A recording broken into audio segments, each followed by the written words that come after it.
Hello, and welcome to Design2Manifest, the podcast. I'm your host, Katherine Wentworth. Design2Manifest features conversations with creatives, entrepreneurs, thought leaders, healers, and visionaries who have turned their ideas into reality. In each episode, we explore the moment when our guests have realized their journey was leading them towards a pivotal path. Sometimes that path is intentional, and sometimes it unfolds in ways we never expected. We begin to design the life we want to live. And along the way, divine timing guides us to where we are meant to be. Hello, and welcome to Design2Manifest with your host, me, Katherine Wentworth. So excited to have you guys here today. And I want to introduce our special guest, Dr. Erin, also known as Dr. E. She's a Doctor of Divinity, Master Spiritual Coach, and the creator of the E4 method, as well as the founder of the Spiritual Psychology School and Soulciety community. Through her work, she has trained more than 10,000 soul-based coaches around the world, helping people step into purpose and businesses. Dr. Erin is also a best-selling author and recipient of the Walden Wisdom Award, recognized alongside leaders such as Oprah Winfrey, Greg Braden, and Michael Bernard Beckwith. She has also been recognized by Forbes as one of the most inspirational women entrepreneurs to watch on Instagram. She is a teacher, a thought leader, and a devoted mother who has dedicated her life to helping others awaken their spiritual potential. Please help me welcome Dr. Erin. Thank you for being here. Yay! So good to see you, sweetheart. Woo-hoo. Dr. Erin, I love to ask my guests our first question, which is, what does Design2Manifest mean to you? I love that. So design, one of my favorite words, and manifest, which I actually believe we are designed to manifest.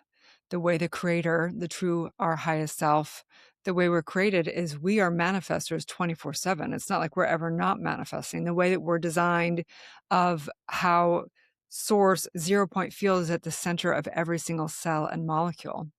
And that every single thing as we go out in every cell and molecule, it gets more and more dense. The frequency gets lower and lower and lower, hence the 3D realm, the physical body. And so everything is manifestation. The body is manifesting right now. It's not like it was manifested. It's being manifested right now. The universe is manifesting right now. It's all being held by consciousness.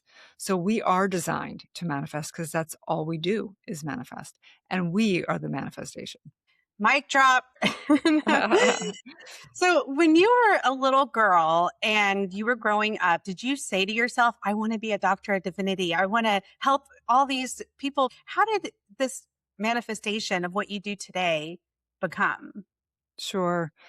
You know, I grew up in somewhat of a dysfunctional family, like all of us. My mother was an alcoholic. My father went off to go have another family. I was kind of a latchkey kid. I didn't know what was going on, but I do remember my mom saying, you always asked all these questions. I think that we come in as seekers. You know, I was like, what are we doing here? What's the meaning of life? You know, all those things. And then life kept happening. I was date raped in high school, was bulimic from 17, 20. And then I had a full-term stillborn son at the age of 22. And that was really my big spiritual awakening. And that's when I really began to ask the questions, you know, what is our spiritual nature? What are we doing here?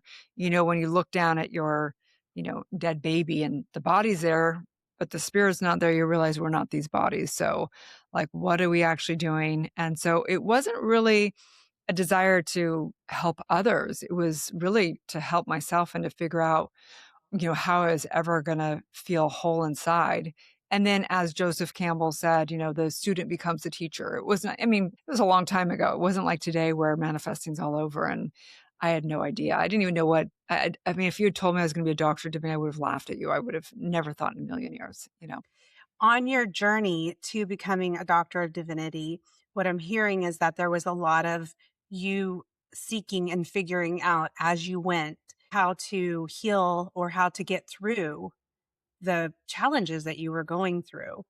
So through that process, who are some of the pivotal people who you really gravitated towards? Like for me, I also, I had an abortion when I was 18. I had a miscarriage, like, different things happened to me since, I was a DJ and I was living in New York and I was in the party scene. I got really into drugs and alcohol because it was my coping mechanism. Luckily, there was another girl, female DJ, who was like, come to AA. And that helped me. That spiritual community was kind of my first one.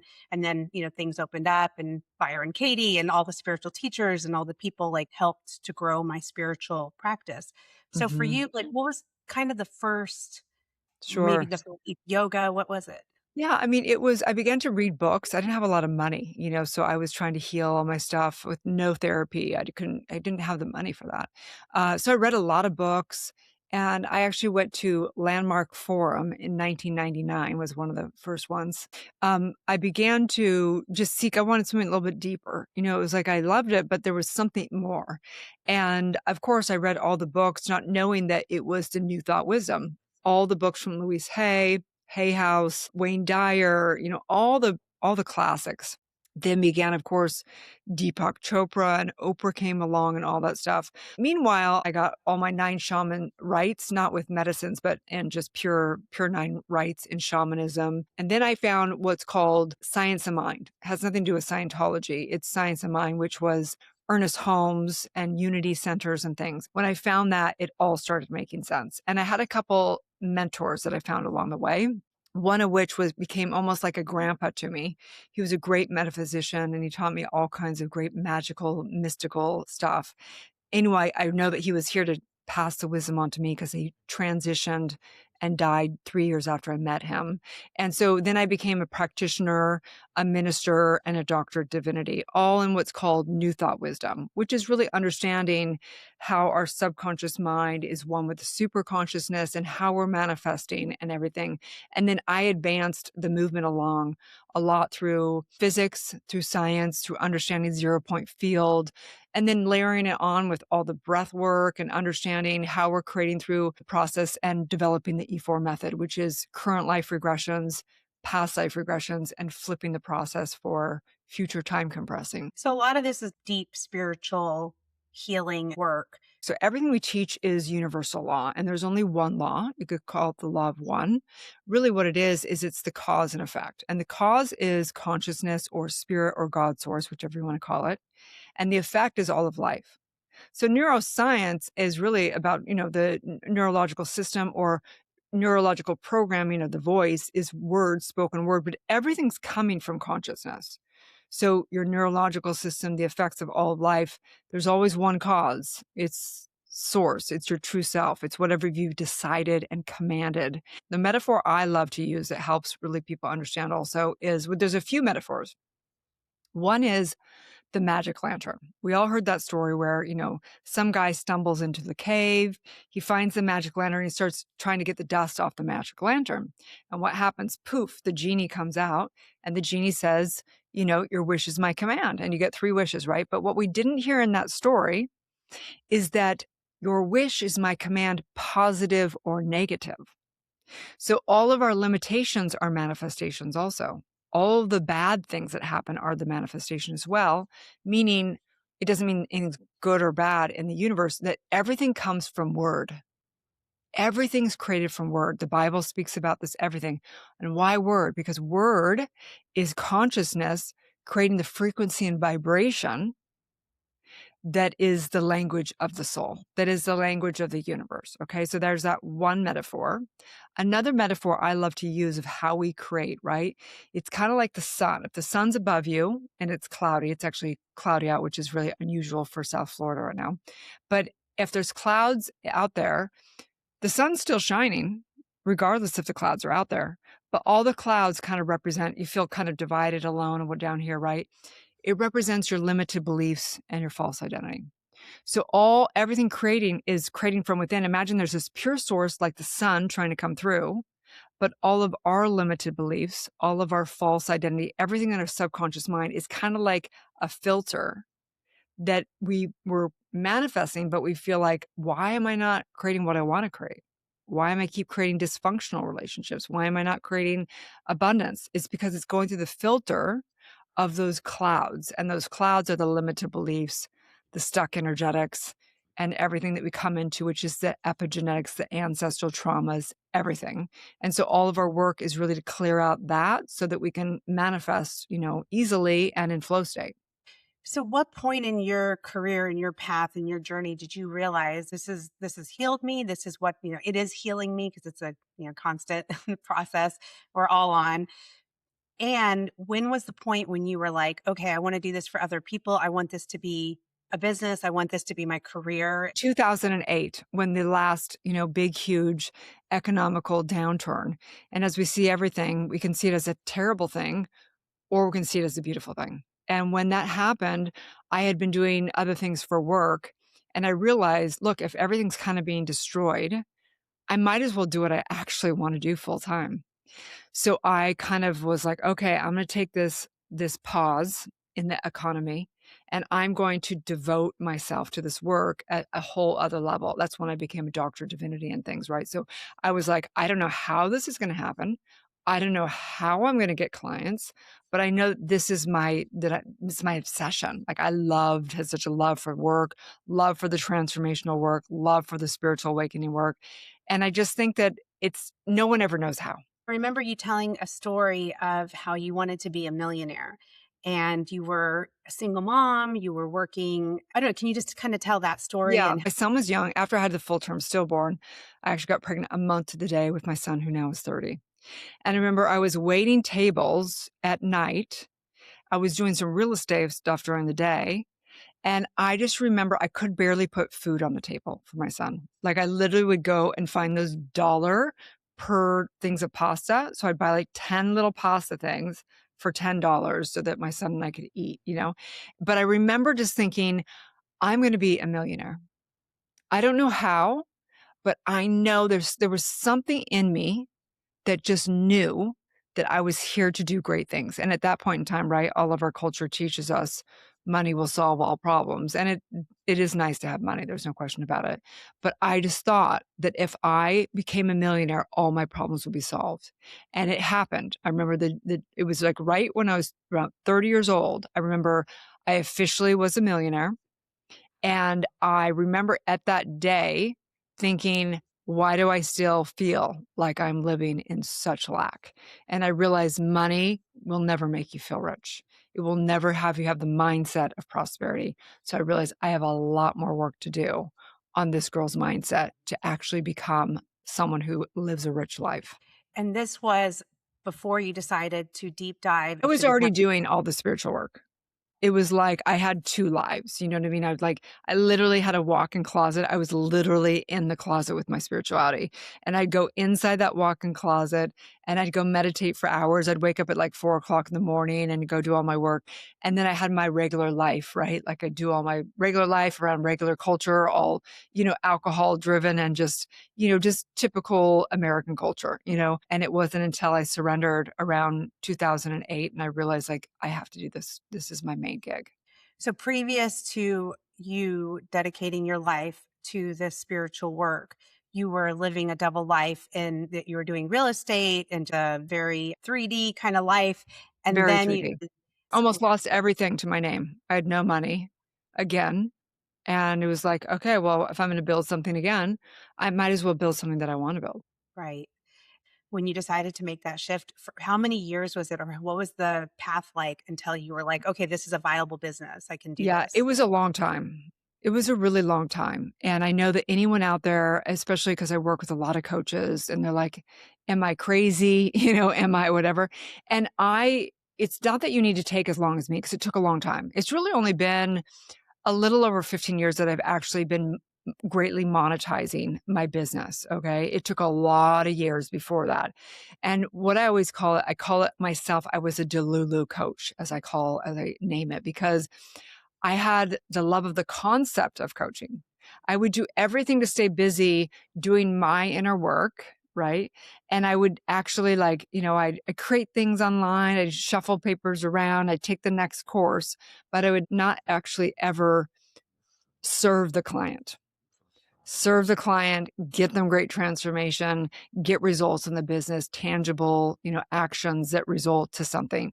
I was still in that inner ethereal world, the fantasy world, as we call it in like a codependency world, right? I was really as a fantasy. I was a coach as a fantasy. I was a do Lulu coach. It wasn't until I said, I have to make money doing this, that I began to go, how am I actually going to learn the skill set? How am I actually going to find a coach that can teach me how to monetize it? How am I actually going to get tangible results, because business is tangible?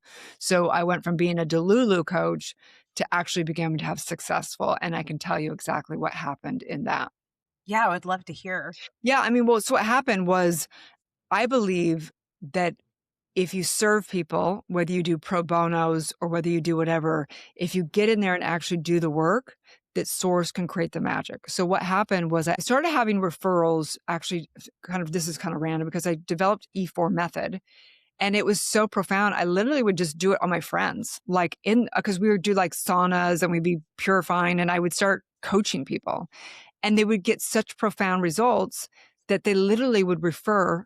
I got celebrities beginning to be referred to me, not because I went and marketed online, or we didn't even have social media then. Like literally, it was like old school before even Instagram, right? So I literally would just I love just doing it. So I just do it on everyone I came in contact with, right? And then from there, I didn't want to work with addict celebrities. I wanted to actually launch out what I do, which is work with soul-based coaches that are doing it for a career. Um, just to clarify, Erin, what is the E4 method? Sure. So the E4 method is a technology to clear the subconscious mind of stuck energetics and limited beliefs and limited identity. And it's a process of current life regressions, past life regressions, and future time compressing, along with helping people create what's called their life's manual and getting really clear of their core values. And it's like a whole system for coaching that basically really reprograms the subconscious mind, along with spiritual practice and stuff to actually reprogram it after you deprogram it. Yeah. So you're in the sauna, reprogramming your friends, and they start referring celebrity clients to you. And then people think like, oh, well, this must be something for me to quit doing drugs or to stop, smoking or whatever. And then you start working with these celebrities in that space. And then you realize like, I actually have a bigger vision than just people who are trying to heal from addiction. Yeah, because as you know, like a lot of the clients that have an addiction, they were motivated by not getting in trouble with, their agent or their partner or whatever it is. And that wasn't who I wanted to work with. I wanted to work with somebody who loved the work so much that they wanted to take it out themselves. So again, it was another one of those pivot times that you have to be willing to kind of give up what you are doing in order to get really committed to what you are committed to. So I had to kind of like back off. It was very scary. And then I began to actually do sessions in friends' retreats and things like that, like offer and just volunteer and show up. And then people would get such radical results that they began to purchase like big, like 5K little packages from me and things like that for, X amount of sessions. And then it just snowballed. And then I had too many one-on-one clients. So then I was like, well, I have to launch out a group program. And that's when, spiritual psychology school and soul society community, all that came about. Wow. So talk a little bit about that from whenever you began to do these free sessions to you deciding to do the Soul Society community, which during the pandemic, I did that, which was so amazing. It was so transformative. It really taught me just not about like coaching, but also about marketing and branding and like business Yeah. and the whole 360, because I feel that sometimes what I notice is people are like, oh, if you're doing anything spiritual, you shouldn't make money at it. And that's completely not true, because then you can't eat and then you die and you can't help anyone. So just talk a little bit about like how that came about. For me, our soul's purpose is already on our heart. I believe that whatever we've gone through is what we're here to help others go through. And so here I was, I'd gone through a big spiritual awakening between having a full-term stillborn and a great spiritual awakening, but I also had equally suffered through trying to find my purpose and trying to turn it into monetizing as a career. So here I was, I had this perfect storm, if you will, for birthing what is really like the baby or the gift for or what I do, which is help soul-based practitioners, coaches get developed to become world-class, practitioner coaches and be able to turn it into a career to monetize it. So it was kind of like a divine destiny. It's not something you can be like, you should do this. Yeah, that's a great idea, right? It's like you have to go through a lot of suffering and a lot of trauma and a lot of stuff to get to heal that, and to also know, hey, that's the hardest things I went through, and therefore I'm here to help someone else go through the same thing, to have triumph and victory over those same things. So it's just a natural evolution. It was a natural evolution of like, this is mine to do. And I think that anytime we have a purpose, like a calling, it's not like you have to think it up. Most people do the opposite. They go out and they try and figure it out. They go out there, look at other influencers, and they get super confused. They use their analytical mind and they try and figure it out. And they get so confused. And I said, look, you got to stop. Your soul's purpose is never going to be figured out with your analytical mind. Your soul's purpose is spoken through in the deep, deep soul merging with your highest self. And every time, it's like having a baby. You can't take the baby out before it's ready to be birthed. You have to keep doing that work, and it's going to birth through that process exactly in the divine time that it takes to birth that. So for me, Soul Society and Spiritual Psychology School, obviously Spiritual Psychology School is we accreditate people as spiritual psychology practitioner coaches in E4 method. Soul Society Community is a place that it's for coaches, healers, light workers that are want to maintain and do their spiritual practice, but also want to get developed as a soulpreneur, as a soul entrepreneur as well.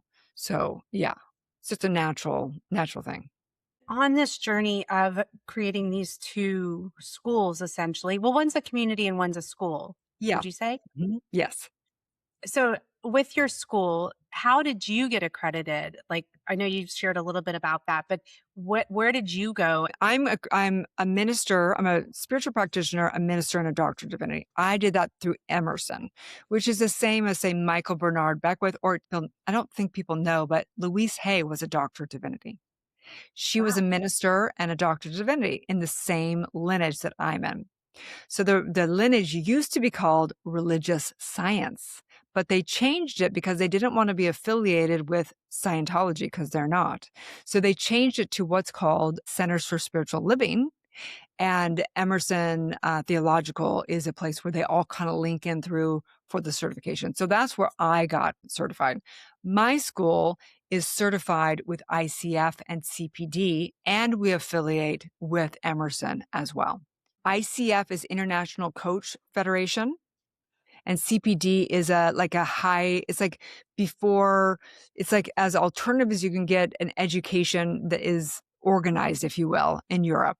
So they're just really, because the coaching industry, look, there's some really kooks and there's also some profound coaches. And so just the more organized we can get, the more legitimized we can get, it helps the industry. And whenever you decided that you were going to go full into this career, did you say, I need to invest, I need to find a coach, I need to find these schools? Like, what was your ethos about it? Because sometimes I love your podcast, by the way, and everyone go check out Dr. Erin's podcast. It is so true that sometimes I do it too, where I'm like, oh, this is a free thing, or this is like very cheap and I can, and it's like really taking the time to invest in your education and your coaching Yeah, I mean, I yourself. think there's a few things. So a good example is my podcast. So my podcast called The Dr. Erin Show.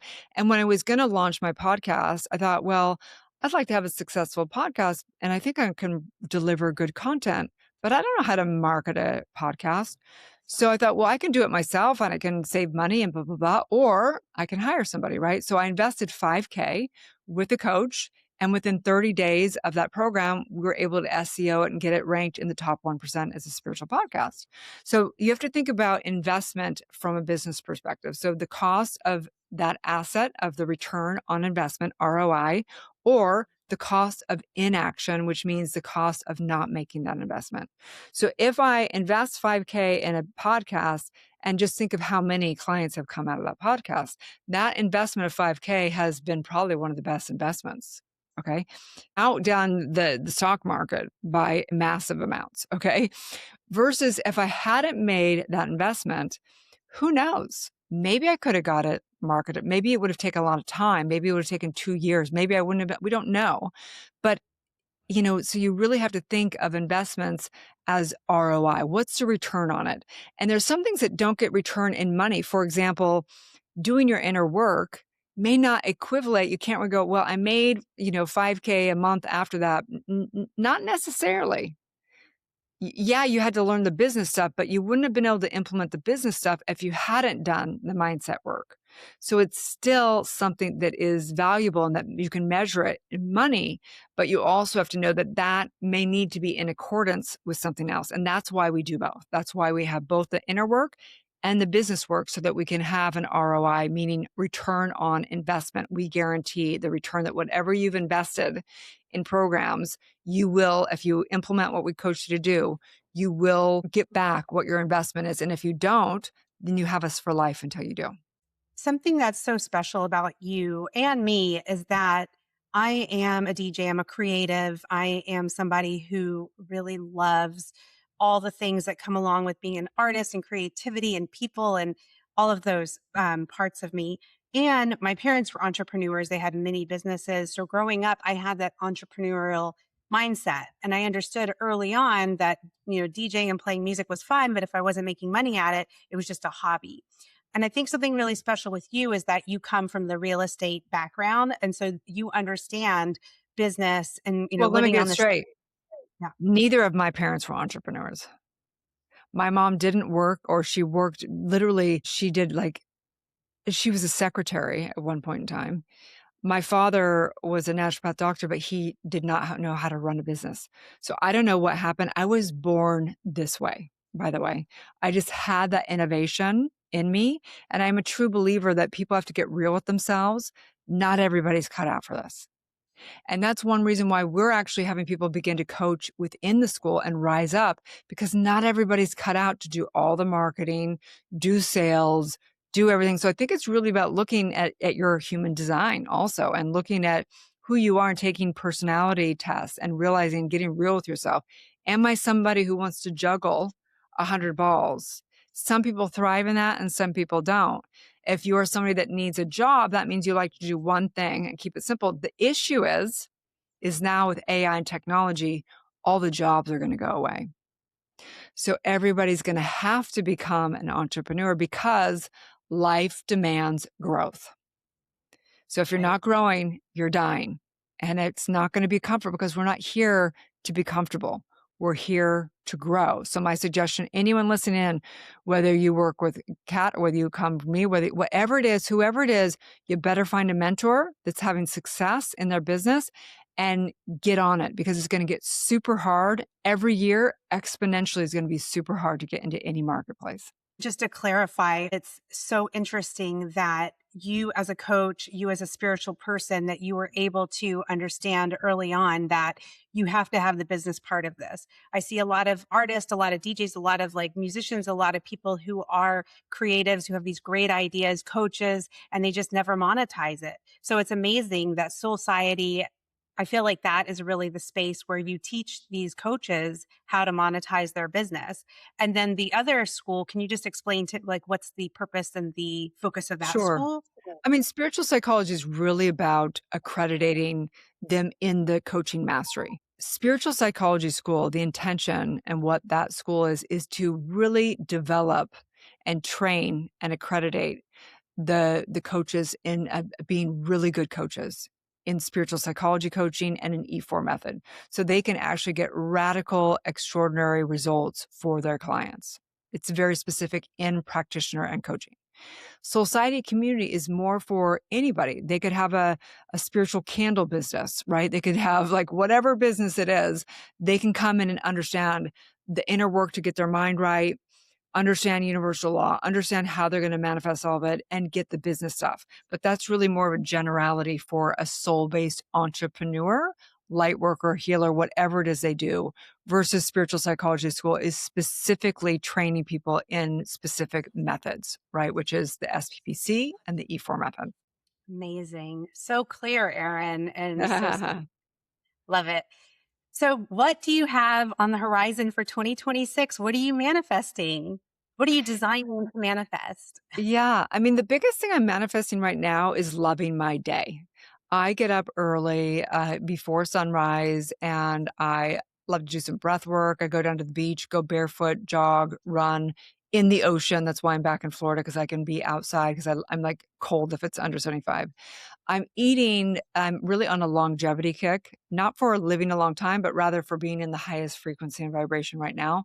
So I'm really doing a lot of Brian Johnson's work, purifying, some water fast, doing a lot of sauna work, eating a lot of raw live food, sleeping diligently, things like that. That's really a big focus for me right now. And I'm learning a lot of AI right now and really staying in the creative process because I think our entire industry is going to be massively disrupted as well, which I look as an opportunity. And so, right now, the big thing on the platter is I believe the coaches and practitioners that are in the school, some of them will go out and create their own platforms, but we're teeing up to where people are going to begin to really be able to teach within the school and within society and be able to actually do more network marketing and refer people in instead of because platforms are expensive to do all of it and maintain all of it and do all of it. So that's the big creation right now. I did a 3-day water fast not too long ago, and it was a spiritual experience. So I hear Not you. fun at all. I did not enjoy them, but man, you No, feel good after. you feel so good. So you're like, get your body right, get your mind right, get all of the business right. Like everything is the 2026 is like just optimizing all the way around. Optimizing. And also, I love it that you talk about AI and embracing it into our industries and really learning it. So, is there anything that you could maybe share with us of something that you're really excited in terms of AI? Yeah, everything. So, for example, it's funny because my best friend, is, an engineer, and so he is, like, all in all of it, and so I just get all the downloads, like, right away. So he's like, "Oh, I took your Instagram handle and I put it in this thing, and here's this six-page report. Here's exactly what to post, exactly what time, exactly" like, they can tell you everything. So anything that you need, like, for example, it could take my 400 podcasts and you could just say, scrape my 400 podcasts, summarize them, put them into blogs, put them out as email, whatever. You can do whatever, like so fast. So we don't have a copywriter anymore. We've gone from a huge team. We could go down to like one team member. So everything. I mean, it's amazing what we're going to be able to generate and create just working by it. Say, for example, you want PR, you want to be on podcasts, right? You could create with OpenClaw, you could create an employee that's AI that could go out and constantly be communicating and messaging for people to be on their podcast, finding what's next, reaching out, whatever it is that you need to get done in your business, it will do it. Amazing. So, really embracing it and knowing that for me at least, I think like, okay, we're from God, we're from the universe, we're from the stars, and we created this. So let's use it because it's something that's a download from our higher selves. And who knows, like it's just an evolution of us getting closer to that higher self. It's like these downloads that we have, like it's going to keep evolving and coming. And I love it that you're always evolving. I've noticed that with you. It's like, Yeah, I've known you for a while now and you're always evolving. always. I'm obsessed with learning. But the thing that AI and technology is going to do is that it's going to demand us to actually get in nature more, get grounded more, and actually have deeper relationships. Otherwise, the prophecy is that people will either evolve, they will go insane, or they will die. Sound familiar? Okay. This is the same prophecy because this is how universal law and how we create. So everything is, technology, we're not designed. Our systems are not designed to be able to handle the discordance of electronics going through our system. So it demands us to find and have boundaries and have to go get grounded in Mother Earth. That's why I go barefoot on the beach every morning. You have to. Otherwise, you'll get sick. So everything is designed for our evolution, everything. And AI is just another thing that we're going to be able to create exponentially. And we're also going to have things like med beds and things that are going to have to come along to reset our frequency as well. So I believe in the emergent evolution. I believe in creation and evolution, not evolution from apes, but rather that we evolve from creation and we will be demanded to evolve greatly through this time in history. It's very exciting. So exciting. So, Dr. Erin, where can people find all of your platforms? Where can they connect with you? Sure. You can just go to my website, which is drerin.tv, which is DRERIN.tv. You can go find my podcast, The Dr. Erin Show.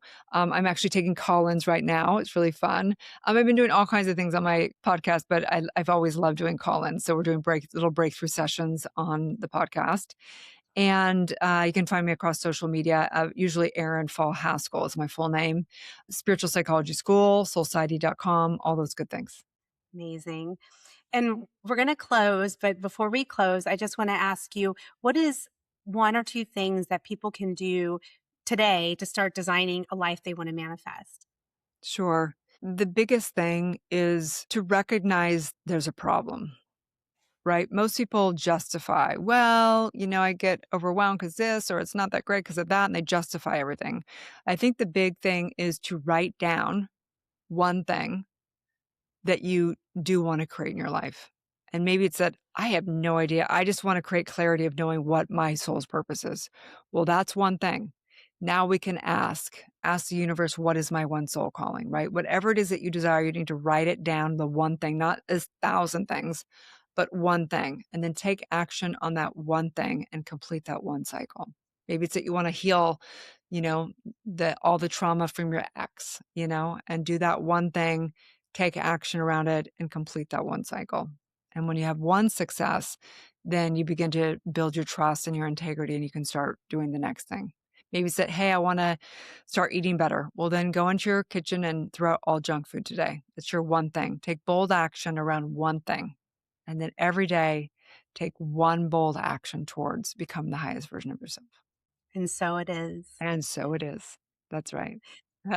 Thank you so much for being here. And Erin, I love you so much. And I'm just so grateful for your wisdom, for your friendship, and for your energy. Thank you. I love you so much. I'm so proud of you. And I know that so many people are going to enjoy all your conversations and be blessed with designing and manifesting their life. Yeah. Yes. Love you. Love you. Thank you for joining me on Designed to Manifest. Each week, I feature extraordinary people living extraordinary lives who have designed the life they are meant to manifest. Sometimes intentionally, and sometimes unexpectedly, they share how success and purpose can unfold in ways they never imagined. If this episode inspired you, please share it with someone who might also be inspired. And don't forget to subscribe so you never miss an episode to design the life you truly want to manifest.